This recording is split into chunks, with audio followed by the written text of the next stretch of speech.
Wahai Fatimah, selamatkan dirimu dari api neraka. Sesungguhnya aku tidak memiliki sesuatu untuk kalian yang bisa membebaskan kalian dari api neraka.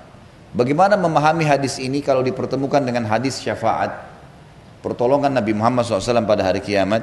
Maka ulama mengatakan syafaat Nabi Muhammad SAW hanya akan terjadi pada saat seseorang sudah ditimbang amalnya. Ternyata amal baik dan amal buruknya lebih berat, gitu kan? Setelah ditimbang, tapi amal baiknya ada, gitu kan? Dan di sini dosa-dosanya yang ditimbang yang lebih berat bukan dosa kufur, bukan dosa syirik, bukan dosa yang Allah tidak ampuni, bukan dosa kemunafikan. Maka disitulah peran Nabi SAW memberikan syafaat beliau. Beliau berikan pertolongan supaya dosanya dimaafkan sama Allah sebagian, lalu orang ini masuk ke dalam surga. Yang penting dia lolos. Ini sekaligus membantah banyak orang-orang yang memang salah faham dengan masalah ini. Mereka menganggap ya, kalau kami ini turunan Nabi Muhammad SAW, maka biar tidak amal saleh maka bisa selamat. Ini pemahaman yang salah ini. Siapa lebih mulia, anda atau Fatimah radhiyallahu anha? Fatimah radhiyallahu anha. Maka harus paham, Fatimah saja diingatkan oleh ayahnya Nabi SAW. Hai Fatimah, selamatkan dirimu. Aku tidak punya sesuatu yang bisa menolong kalian dari murkahnya Allah. Maksudnya, kalau kalian berbuat sesuatu yang bisa mengundang murka Allah dari kekufuran, dari perbuatan syirik, melanggar hukum-hukum Allah, maka itu akan membawa kalian masuk neraka. Saya tidak bisa tolong. Kata Nabi SAW, saya tidak bisa tolong. Jadi yang bisa ditolong siapa? Orang yang memang dosanya bukan dosa yang mengundang murkahnya Allah, dalam arti kata, bukan dosa kufur, bukan dosa kemunafikan, bukan syirik. Dan itu yang Nabi SAW bisa tolong. Tapi selain ini tidak bisa ditolong oleh Nabi SAW. Ini sabda beliau, bukan perkataan saya.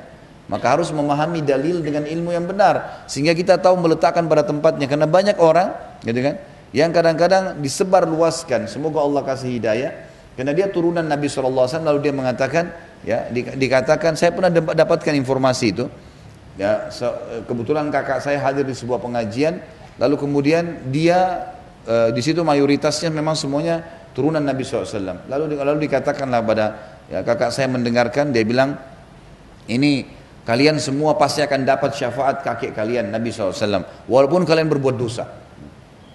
Ini pemahaman yang salah ini, gitu kan? Tidak boleh seperti ini. Justru kalau anda adalah keturunan Nabi SAW, anda harus di baris depan membela sunnah kakek anda SAW, gitu kan? Harusnya orang yang menjadi tauladan untuk kita semua menjadi orang yang mempertahankan kemurnian ajaran Islam.